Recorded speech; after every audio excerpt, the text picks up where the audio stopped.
When did you link up with Geno Smith? When did that relationship first start? 4 years ago, 5 years ago. He was Russell was still with the Seahawks, whenever that was. Did you see this coming then? And I mean, in your role, how did you help him get to this place? I mean, the help that I'm able to provide him is minimal. He's one of the most talented dudes I've ever seen. So when I started working with him, I was kind of blown away because you heard so many things about Geno Smith, who he was, X, Y, Z, but to see him throw a football, like these numbers aren't like just made up, like most accurate quarterback in the NFL, like all these different things. To watch him throw a football for an hour and a half is unlike anything that I've ever seen. Like it's a demonstration of perfection and holding yourself accountable to that level of perfection. He's very, very critical on himself. He's very tough on himself. He's someone I could see like maybe could have beat up on themselves too much, right? Because he has this standard that's unwavering, which would be hard as like a young quarterback in the New York market. But now he's still unwavering, but he's phenomenal. He's a talent that I think is unlike any other in the NFL.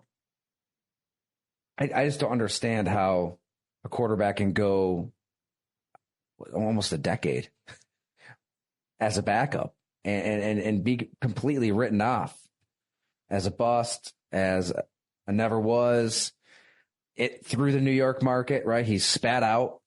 I mean, talk about confidence and mentally what you go through as a Geno Smith to get to the other side, get your chance and play this well. What do you know about him as a person to just kind of persevere year to year to year to year as a backup waiting for that chance?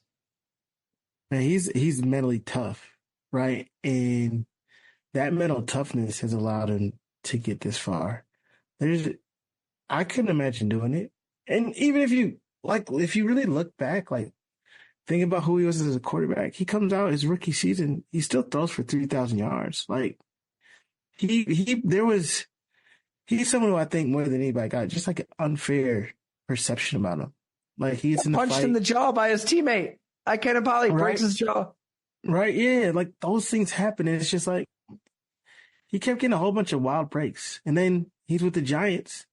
They make him the starter over Eli, and everybody loses their mind. But in that game, he still played well, and then he gets taken out the next game. Like I could imagine as a quarterback at that time, look at myself in the mirror and be like, "Why me? Why do I have to go through all these things? Like, am I not who I think that I am?" But then you hear his teammates, like, I'm friends with a couple of his old teammates with the Chargers. They're like, nah, man, Geno was cold. I'm like, that's what I'm trying to tell you guys. He was cold. And then for him to finally, what does he have to wait till 2021, right? He has to wait a long time to really get out on that field.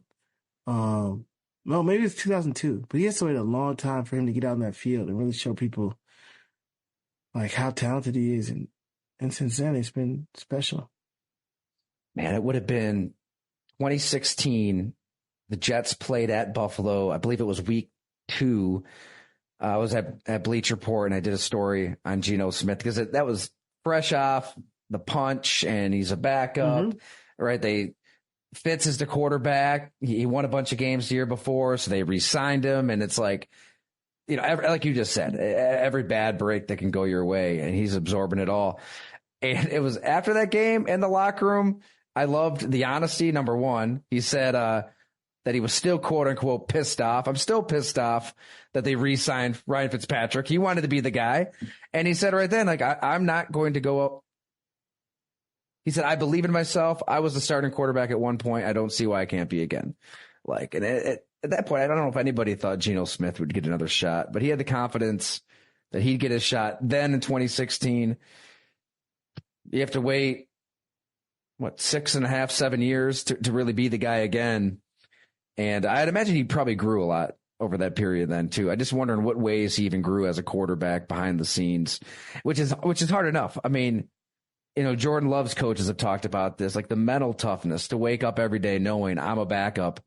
I'm not going to get my shot, but I got to get better somehow is different. Yeah, for him to call me when he was a backup quarterback, right? Like just trying to figure it out. Like, let me just try and figure out what are the things that work best for me and allow me to be the most successful. At a time where he wasn't even starting, like, I'm just going there. I'm not gonna be the guy. I just, you know what I'm saying? And he's still actively looking for ways to continue to get better. I think all those things about him as a player and a person continue to impress me. And that's why I talk about him.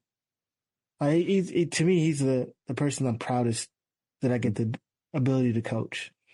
And I say that because he was at a stage in his career where he'd been in the league for a long time, like 10 years. And he was like, I'm still actively trying to look to get better. And he's someone who has all the resources in the world to go train with anybody. He could train with anybody he wants to. Everybody would want to go work with him.